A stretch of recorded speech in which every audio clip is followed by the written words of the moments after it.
ও এলাকার লোকেরা, নিজের হাতে মূর্তি বানিয়ে মাথাটাকে নিচু করে ওম নমো ভগবতী কেন পড়ো? কেন কেন? ক্বালু ওয়াজাদনা আবানা লাহা আবিদিন। দেখেন কনভারসেশন কি এক পক্ষের হয়? কথোপকথন করতে হলে কয় পক্ষ লাগে? উনি বললেন এই মূর্তিগুলোর সামনে তোরা মাথা নত করে দাঁড়িয়ে থাকিস কেন? তারা বলল ওয়াজাদনা আবানা লাহা আবিদিন, আমরা আমাদের বাপ দাদাদেরকে দেখছি এরকম করতে, এজন্য আমরাও করি। সাইয়েদনা ইব্রাহিম বললেন লাকাদ কুনতুম আনতুম ওয়া আবাকুম ফি দালালিন মুবিন। তোরাও শেষ, তোর বাপ দাদারাও শেষ, তোদের বাপ দাদারাও গোল্লায়, তোরাও গোল্লায়, চিল্লাই কোন ঠিক কি না? কি কনভারসেশন। এরপরে বাৎসরিক পূজা অনুষ্ঠানের দিন আসে। কিছুদিন আগে একটা হয়েছে না সরস্বতী, এটা বোধহয় হিন্দু ভাইদের বিদ্যার দেবী। এরা এক একজনের কাছে এক একটা জিনিস নিয়ে যাওয়া লাগে। আমরা সব জিনিস চাই একজনের কাছে, তিনি কে? এটা কঠিন না সহজ? বিদ্যার জন্য ওই মন্দিরে, সৌন্দর্যের জন্য এই মন্দিরে, খাদ্যের জন্য দুর্গার কাছে, ঝামেলা। আমরা সব কিছুর জন্য একজনের কাছে যাই, তিনি কে? বাৎসরিক পূজা অনুষ্ঠানে সবাই ইব্রাহিম ধরছে, ইব্রাহিম চল আমরা পূজা দিতে যাব। সাইয়েদনা ইব্রাহিম ফানাযারা নাযরাতান ফিন নুজুম, তাকালেন আকাশের দিকে, ইন্নী সাকিম, আমি যেতে পারবো না, আমি অসুস্থ। আমি কি আসলে সুস্থ ছিলেন? তো অসুস্থ বললেন কেন? কারণ অসুস্থতা দুই ধরনের, চিল্লায় বলেন। একটা শারীরিক, আর একটা। সাইয়েদনা ইব্রাহিম মানসিকভাবে প্রচন্ড বিপর্যস্ত ছিলেন, অসুস্থ ছিলেন। এর কারণ গোটা উম্মত মূর্তির পূজা করে, এই দৃশ্য দেখে কোন নবী মানসিকভাবে সুস্থ থাকতে পারে? উনি বললেন আমি অসুস্থ, তোমরা যাও। সবাই বলল ঠিক আছে আমরা যাই। ইব্রাহিম তুই আমাদের ঘরের মূর্তিগুলারে পাহারা দে। মূর্তি পাহারাদার একজন ভালো লোক পাওয়া গেছে। মূর্তি পাহারা দেওয়ার জন্য ভালো একজন পাহারাদার পাওয়া গেছে। নাম? কথা বুঝতে কষ্ট হচ্ছে মনে হয়। মূর্তি পাহারা দেওয়ার জন্য কারে পাওয়া গেছে? সাইয়েদনা ইব্রাহিম কয় ঠিক আছে আজকে পাহারা দিমু, জন্মের পাহারা।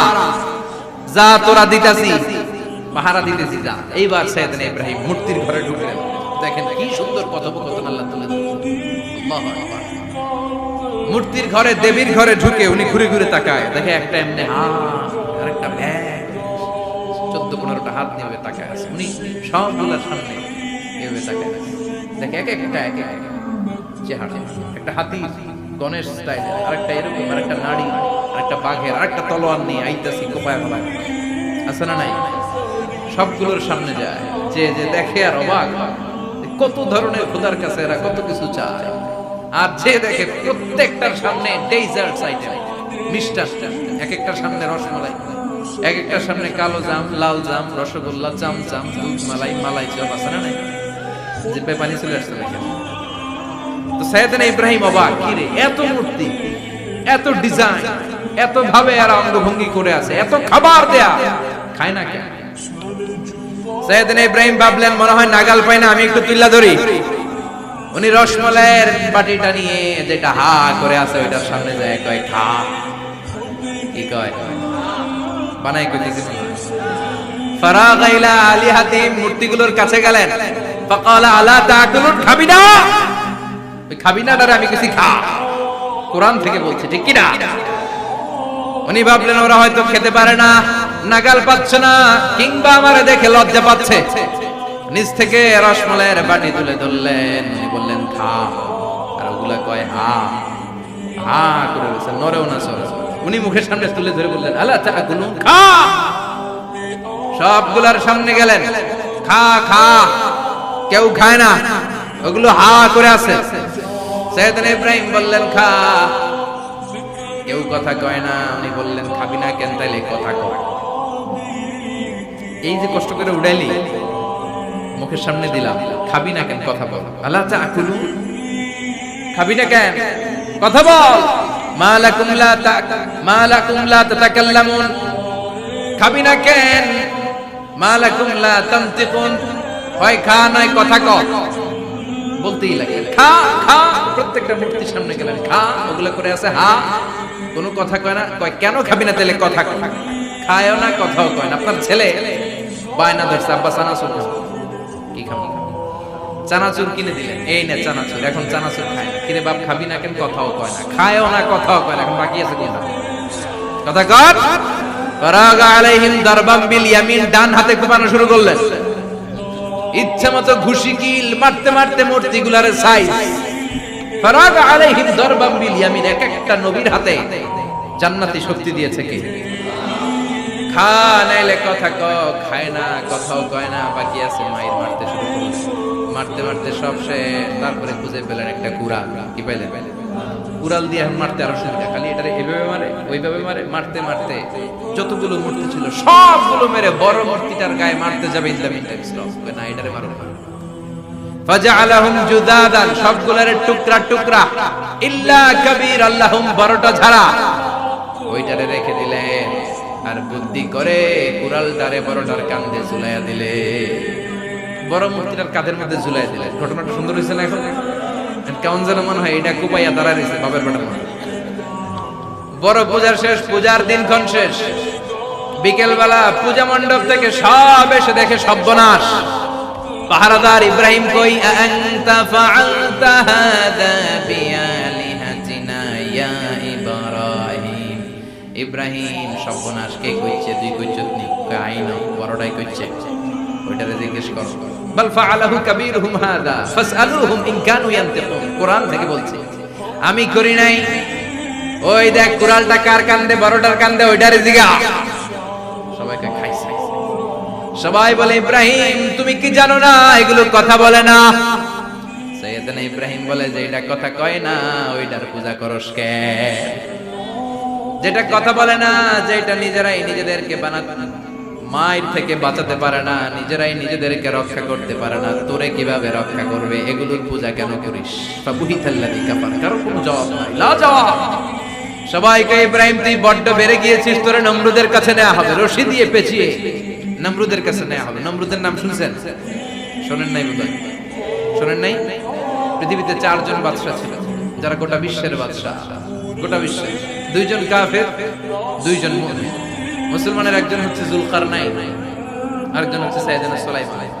কাফেরের একজন হচ্ছে বাখতানাসার, আরেকজন হচ্ছে নমরুদ। এই নমরুদের কাছে নিয়ে যাও, রশি দিয়ে বেঁধে। এবার নমরুদের সাথে কি ডায়ালগ মারছে এটা তো আর কোরআনে নাই। কথা কথা এটাও আছে। নমরুদ বলে, ইব্রাহিম শুনলাম তুমি নাকি আমাদের খোদাগুলোরে মারছো, তুমি নাকি কোন আল্লাহর ইবাদত করো, তুমি নাকি কোন নতুন রবের তথ্য নিয়ে আমাদের বাবেল নগরীতে আগমন করেছো। আমি ছাড়া কোন খোদা আছে বলে তো আমি শুনি নাই। এই বাবেল নগরীতে আমি ছাড়া কোন খোদা আছে আজকে নতুন শুনলাম। কে তোমার খোদা? কি তার পাওয়া? এবার ডায়ালগ মারা শুরু করলেন সাইয়েদনা ইব্রাহিম। সাইয়েদনা ইব্রাহিম বললেন, রব্বি আল্লাযী ইউহয়ী ওয়া ইউমীত, আমার রব এমন রব যিনি জীবন দেয় আবার মরণও দেয়। প্রথমটারে দিলাম মরণ, পরেরটারে দিলাম জীবন। তোমার রব যেরকম করে জীবন দেয় আর মৃত্যু দেয়, আমিও জীবন দেই, আমিও মৃত্যু দেই। চিল্লায় পড়ে নাউযুবিল্লাহ। সাইয়েদনা ইব্রাহিম বিপদে পড়ে গেলেন। তাই তো আসলেই তো প্রথম লোকটারে মৃত্যু দিল, দেয় নাই? কথা কথা ছুরি মেরে রক্ত বের করে ওর মৃত্যু দেয় নাই? পরের লোকটারও একই ভাবে মৃত্যু দিতে যে সেখান থেকে বাঁচিয়ে জীবন দিল। ভেজাল আছে না নাই? এবার সাইয়েদনা ইব্রাহিম বলে, ফাইন্নাল্লাহা ইয়াতি বিশ-শামসি মিনাল মাশরিকি ফাআতি বিহা মিনাল মাগরিবি ফাবুহিতাল্লাযী কাফার। সাইয়েদনা ইব্রাহিম বললেন, বুঝলাম তুমি আমার আল্লাহর মতো জীবন দাও, বুঝলাম তুমি আমার আল্লাহর মতো মরণ দাও, কিন্তু নমরুদ খেয়াল করে শোনো, আমার আল্লাহ প্রতিদিন সকাল বেলায় পূব আকাশ থেকে জল জলে সূর্যটা উঠায়। তোমার যদি এরকম কোন ক্ষমতা থাকে, তুমি আগামীকাল সকাল থেকে পূর্ব দিক থেকে সূর্য না উঠিয়ে পশ্চিম দিক থেকে সূর্যটা উঠাও। ফাবুহিতাল্লাযী কাফার। এবার ধরা গেছে। এবার জায়গার মধ্যে ধরা, একেবারে স্টপ, লা জবাব। নমরুদের মুখে কোনো জবাব নাই। এবার নমরুদের মেজাজ নরম নাকি গরম? কথা কয়। গরম মেজাজ নিয়ে কয়, হাররিকু, এটারে আগুনে জ্বালা, এটারে আগুনে ফেল। নমরুদ বুঝে নাই যে আগুনের মালিক কে। বিশাল আগুনের কুণ্ডলি পাকিয়ে সাইয়েদনা ইব্রাহিমকে আগুনের মধ্যে ফেলে দেয়া হলো। হাতের মধ্যে রশি, পায়ের মধ্যে রশি, সারা দেহের মধ্যে রশি পেঁচিয়ে আগুনের কুণ্ডলিতে ফেলে দেয়া হলো। মুহূর্তের মধ্যে আগুনের প্রজ্বলন শক্তি ওই রশিগুলোকে জ্বালিয়ে পুড়িয়ে সারখার করে দেয়, কিন্তু সাইয়েদনা ইব্রাহিমের দেহের একটা পশমও জ্বালায় না। যে রশি দিয়ে টাইট করে পাচ্ছে ওনার দেহের সাথে লাগানো টাচ করা রশি, ওই রশি জ্বলে যায়, কিন্তু সাইয়েদনা ইব্রাহিমের পশম জ্বলে না। চিল্লায় পড়ে আল্লাহু আকবার। আজও যদি তোমাদের মাঝে কেউ ইব্রাহিমের মতো ঈমান আনিতে পারো, অগ্নিকেও পুষ্প বলে পরিণত করিতে পারো, ঠিক কি না? মুসার মতো ঈমান হলে রাস্তা হবে সাগর জলে, ইউসুফের মতো ঈমান হলে একে একে দরজা খোলে। সাইয়েদনা ইব্রাহিমের মতো ঈমান যদি আজ থাকে বিদ্যমান, নিকুণ্ডে দেখতে পাবে খুবসুরতে ফুলবাগান, ঠিক কি না? ওই ঈমানটা দরকার। ওই ঈমান যদি ঈমানের মতো হয়, আগুনের কুণ্ডুলকে ফুলবাগান বানিয়ে দিবে কে? সাইয়েদনা ইব্রাহিম বসে রইলেন, নমরুদ কয় আরো আগুন জ্বালা, এলাকার বড় বড় গাছগুলো তক্তাগুলো কেটে আগুনের কুণ্ডলিতে ফেল। তক্তা লাকড়িগুলো আগুনের কুণ্ডলিতে ফেলা মাত্র দাউ দাউ করে লাকড়িগুলোকে তক্তাগুলোকে আগুন জ্বালিয়ে দেয়, কিন্তু সাইয়েদনা ইব্রাহিমকে জ্বালায় না। সুবহানাল্লাহ। আগুনের মালিক কে? ওই আল্লাহ আজও আসরা নাই। তিনি আগুনকে অর্ডার করলেন, সৃষ্টির শুরু থেকে তোকে একটা ধর্ম দিয়েছি, সব জ্বালিয়ে দেয়া, পুড়িয়ে দেয়া, আজকে কয়েকদিনের জন্য তোর ধর্মটাকে আমি স্টপ করে দিলাম। চিল্লায় পড়েন আল্লাহু আকবার। কুলনা ইয়া নারু কুনি বারদান ওয়া সালামান আলা ইব্রাহিম। আল্লাহ বললেন আগুন খবরদার, আমার ইব্রাহিমের গায়ের যেন পশম না পুড়ে যায়, কারণ ইব্রাহিমের সন্তান হবে ইসমাইল, আর ওই ইসমাইলের বংশে আমি পাঠাবো আখিরি জামানার পয়গাম্বর। ইব্রাহিমের জন্য কিছু না হয়, কোন ইবারদা ঠান্ডা হয়ে যায়, কি হয়ে যায়, কিন্তু এত বেশি ঠান্ডা হবি না যাতে ইব্রাহিমের সর্দি না লেগে যায়। সুবহানাল্লাহ। আগুন বলে আপনি বললেন কোন ইবারদা ঠান্ডা হ, আবার কোন এত ঠান্ডা হবি না যাতে সর্দি না লাগে, কেমন ঠান্ডা হবো? আল্লাহ বললেন সালামান আলা ইব্রাহিম, সালাম হয়ে যা, শান্তির গুলবাগিচা হয়ে যা, এয়ার কন্ডিশন নাতিশীতোষ্ণ হয়ে যা। চিল্লায় পড়েন আল্লাহু আকবার। 40 দিন ছিলেন এই আগুনের কুণ্ডলিতে, কিচ্ছু হয় না। সুবহানাল্লাহ পড়বেন না? শেষ জীবনে উনি ওনার নাতিপুতিদের সাথে গল্পের সময় বলতেন যে আমার জীবনে সবচেয়ে আরামদায়ক সময় কাটিয়েছি আমি ইব্রাহিমের আগুনের, নমরুদের আগুনের কুণ্ডলির ভেতরে থেকে। চিল্লায় এখন সুবহানাল্লাহ। তার মানে পুরো আগুনের কুণ্ডলির এই গুলবাগিচা বানিয়ে দিয়েছে কে? ওনার জীবনের শ্রেষ্ঠ সময় নাকি, সবচেয়ে আরামসে নাকি কাটিয়েছে এই আগুনের কুণ্ডলির ভেতরে। চিল্লায় পড়েন আল্লাহু আকবার। এবার আল্লাহ ডেকে বলেন নমরুদ অনেক হয়েছে, আর না, অনেক চান্স তোমারে দিছি আমি, অনেক ছাড় দিছি, মাগার ছেড়ে দিব না। আল্লাহ কি দেয়? ছাড় দেয়, ছেড়ে দেয় না। মনে থাকবে? চিল্লায় বলেন তো আল্লাহ কি দেয়? কি দেয় না? নমরুদরে এতক্ষণ ধরে কি দিছে, কিন্তু কি আল্লাহ ছেড়ে দিবে? কথা বলেন। আল্লাহ বলে তোরে মারতে আমার কামান লাগবে না, গোলা লাগবে না, ফেরেশতা লাগবে না, তলোয়ার লাগবে না, নমরুদ তোরে মারবো আমি ল্যাংড়া মশা দিয়া। ফাআরসালাল্লাহু তাআলা বাউদা, আল বাউদাতু জুনদুম মিন জুনুদিল্লাহ। এই মশাগুলো আল্লাহর সৈনিক। কথা কর, এই মাছিগুলো আল্লাহর সৈনিক, এই সাপ আর ব্যাঙগুলো আল্লাহর সৈনিক, এই বাতাস আল্লাহর সৈনিক, এই মাটি আল্লাহর সৈনিক। মাটি যদি কাঁপাকাঁপি শুরু করে বসে থাকা যাবে? কথা কর। ভূমিকম্প হইলে সব দৌড়াদৌড়ি আছে না নাই? আগুন লাগলে দুর্ঘটনা আছে না নাই? বাতাস যদি 70 থেকে 80 কিলোমিটার বেগে ছুটে আসে, দুর্ঘটনা আছে না নাই? ফারসালাল্লাহু বাউদা, আল্লাহ একটা ল্যাংড়া মশা পাঠালেন। এই ল্যাংড়া মশা নাকের ভিতর দিয়ে ঢুকে মস্তিষ্কের মাঝখানে যে কামড়াতে শুরু করেছে। মশার কামড় খাইছেন না আপনারা? শীতকালে যখন আমরা কম্বল মোড়া দিয়ে ঘুমাই, কানের সামনে যখন পন পন শুরু করে কেমন লাগে? কি বিরক্তি লাগে না? আবার ছেড়ে ছেড়ে আবার পন পন, পন পনের আওয়াজই আমাকে সহ্য হয় না। ওই মশা নাকি দিয়ে ঢুকে দিকে কামড়া, ওই বেড়ার কেমন লাগে? কথা কন। নাকের ভিতর দিয়ে মশা ঢুকে ভিতরে কুটকুট কুটকুট করে কামড় মারে। এই কামড় খাইয়া নমরুদ এবার নাচানাচি শুরু করছে। I M A disco dancer.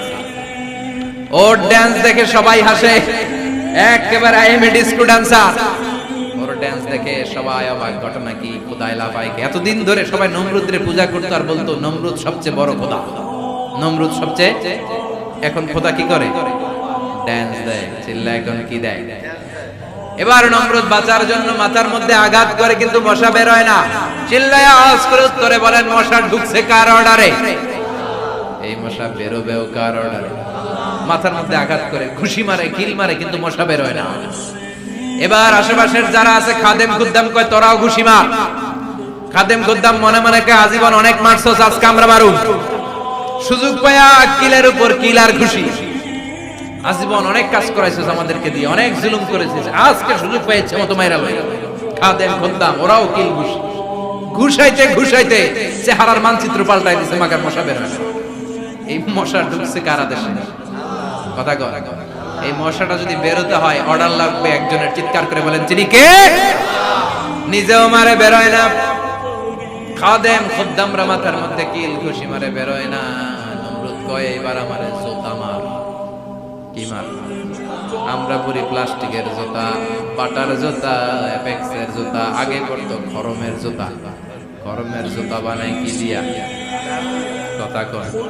এবার কাঠের জুতা দিয়ে খাদেম খুদ্দামরা মাথার মধ্যে বাড়ি। পিটাইতে পিটাইতে মাথাটাকে ফাটিয়ে রক্তাক্ত করে জমিনের মধ্যে নমরুদরে শুইয়ে দিয়েছে। আর আল্লাহ সৈনিক সেই বাউদা মশা নাকের ভেতর থেকে শূন্যে উড়াল মেরেছে। চিল্লায় পড়েন আল্লাহু আকবার। তার মানে এত শক্তিশালী হয়েও, গোটা বিশ্বের রাজা হয়েও নমরুদের ক্ষমতা নমরুদরে বাঁচাতে পারে নাই। চিল্লায় পড়েন ঠিক কিনা? এজন্য ক্ষমতা কাউরে বাঁচাতে পারে না, দাপট কাউরে বাঁচাতে পারে না, অহংকার কাউরে বাঁচাতে পারে না, সৈন্যবাহিনী কাউরে বাঁচাতে পারে না। বাঁচাতে পারে একজন। চিৎকার করে বলতে হবে, তিনি কে? পৃথিবীতে কেউ তো স্থায়ী হয় না, হোক না সে ফেরাউন কিবা নমরুদ। কেউ ভাবে চিরদিন রয় না, কেউ ভাবে চিরকাল রয় না। পৃথিবীতে কেউ স্থায়ী হয় না, হোক না সে ফেরাউন কিবা নমরুদ। কেউ ভাবে চিরদিন রয় না। চিল্লা এখন ঠিক কিনা? সাইয়েদনা ইব্রাহিমের সবগুলো কথা কোথায় কি ডায়ালগ মারলেন, আল্লাহর কাছে এত ভালো লেগেছে, আল্লাহর কোরআনের ভেতরে তুলে দিয়েছে কে? আবার তিনি যতগুলো দোয়া জীবনে করেছেন সব কবুল করেছে কে? তিনি দোয়া করলেন, রাব্বি জাআলনি মুকিমাস সালাতি ওয়া মিন যুররিয়্যাতি রাব্বানা ওয়া তাকাব্বাল দুআ।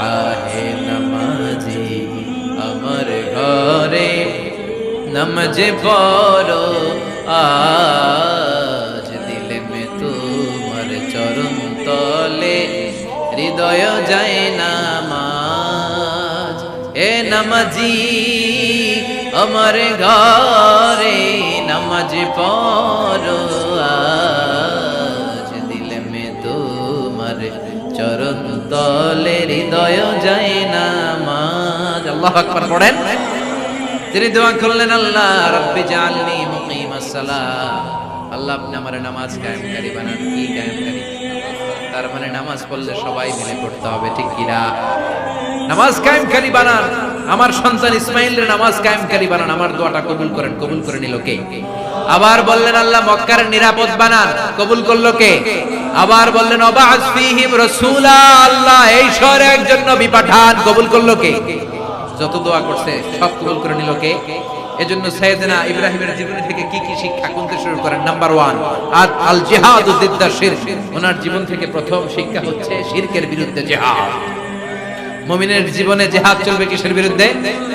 উনি মূর্তির সাথে আপোষ করে নাই, গাছের সাথে আপোষ করে নাই, মাছের সাথে আপোষ করে নাই, ধ্রুব তারা, চাঁদ, সূর্যের সাথে আপোষ করে নাই। উনি এক আল্লাহকে খুঁজে পেয়েছে। চিল্লায় বলেন ঠিক কিনা? আল্লাহ সব গুনাহ ক্ষমা করে, শিরকের গুনাহ ক্ষমা করে। 2 নাম্বার শিক্ষা হচ্ছে সত্যকে অন্বেষণ করতে হবে। ওইটা আমার বাবার বিরুদ্ধে যাক, ওইটা আমার দাদার বিরুদ্ধে যাক, ওইটা আমার দলের বিরুদ্ধে যাক, ওইটা আমার মতের বিরুদ্ধে যাক, সত্য যেখানে আমিও সেখানে। চিল্লায় এখন ঠিক কিনা? এটা হচ্ছে সাইয়েদনা ইব্রাহিম আলাইহিস সালামের ঈমান স্পিরিট। শিরকের বিরুদ্ধে মুমিন জিহাদ করে। সত্য যেখানে আছে মুমিন তালাশ করে সেটাকে ছিনিয়ে আনে। সাইয়েদনা ইব্রাহিমের জীবনী থেকে 3 নাম্বার শিক্ষা হচ্ছে ভিশনারি অ্যাটিটিউডের হতে হবে মুমিনের। আমরা খালি 10 বছরের হিসাব করি, 20 বছর, 50 বছর। ইহুদিরা হিসাব করে 200 বছর। কোন কাজ করার আগে 200 বছর পরে কি হইতে পারে ওইটা হিসাব করে। সাইয়েদনা ইব্রাহিম এরকম ভিশনারি ছিলেন, এইজন্য দোয়া করেছেন রব্বানা ওয়াবআস ফীহিম রাসূলা। আল্লাহ যদিও ধুধুপ্রান্ত জনমানব হীন একটা এলাকা, আপনি এলাকায় এমন একজন নবী পাঠান যেই নবীর আঁচলের নিচে গোটা বিশ্বটা একত্রিত হয়ে যাবে। কবুল করলেন কে? কি ভিশন দেখছেন, কি ভিশনারি অ্যাটিটিউড। তিনি তখন থেকেই বিশ্বনবীকে দেখতে পেয়েছে। এজন্য ভিশনারি অ্যাটিটিউডের হন, স্বপ্নবাজ হন। স্বপ্ন সেটা না যেটা মানুষ ঘুমিয়ে ঘুমিয়ে দেখে, স্বপ্ন সেটা যেটা অর্জনের আকাঙ্ক্ষা মানুষের ঘুমাতে দেয় না। এটা ছিলেন সাইয়েদনা ইব্রাহিম, ভিশনারি অ্যাটিটিউডের ছিলেন। 4 নাম্বার শিক্ষা, যোগ্য প্রজন্ম তৈরি করে যাওয়া। উনি কি প্রজন্ম তৈরি করছে দেখেন। প্রথম ছেলে ইসমাইল, দ্বিতীয় ছেলে ইসহাক। ইসহাকের চ্যানেলে বনি ইসরাইলের সব নবীরা আসলো, আর এই চ্যানেলে বিশ্ব নবী আসলো। তার মানে বাপ কা বেটা সিপাহী কা ঘোড়া। প্রজন্ম তৈরির দরকার আছে না নাই? শিরকের বিরুদ্ধে লড়াইয়ের দরকার আছে না নাই? আর নবীদেরকে মডেল হিসেবে মানার দরকার আছে না নাই? আমাদের মডেল কি কবিরা না নবীরা? নায়করা না নবীরা? নেতা নেত্রীরা না নবীরা? আমরা যেন নবীদেরকে মডেল হিসেবে মেনে জান্নাতে উপযুক্ত হতে পারে। আল্লাহ তুমি তৌফিক দান করো। আরো জোরে পড়ি আমিন। যতগুলো কথা বলেছি কোরআন সুন্নাহর আলোকে বলেছি, বানিয়ে কিছু বলি নাই। তারপরেও আমার মনের অজান্তে কোনো মিস ইনফরমেশন যদি আমার মুখ করতেছেন কেন? এটা কোন বেদাত চালু করছেন আপনারা? হ্যাঁ, এটা খুব বড় বেয়াদবি। বসেন বসেন। 2 ঘন্টা যার সামনে লেকচার শুনলেন, এর পিঠ দিয়ে চলে যায়। এগুলো পাইছেন কোথায়? কার আলোচনার সময় এগুলো করলেন? একসাথে বিদায় নিলেন। কথা বলেন। আপনি এখানে কোরআনের দার্সে এসেছেন, কোরআন থেকে দার্স হয়েছে, আপনি হৃদয়টারে আলোকিত করেছেন, আপনি ভদ্রভাবে একসাথে বিদায় নিলেন। যদি ঘোষণা আসে সেন্ট্রালি যে আমরা বিদায় নিচ্ছি, বিদায় নিলেন। যদি ঘোষণা আছে দোয়া নিয়ে বিদায় নিলেন। বক্তা আলোচনা শেষ না করতেই উঠা বসা, এটা কোথা থেকে শিখেছেন? ঠিক না। এই অ্যাটিটিউড পাল্টা। সাইয়েদনা ইব্রাহিমের সৈনিক যারা, এরা এরকম হতে পারে? বিশ্বনবীর উম্মত যারা, তারা এরকম করতে পারে? আল আদাবু ফাওকা কুল্লি শাই। ভদ্রতা সবকিছুর উপরে, ভদ্রতা সবকিছুর উপরে।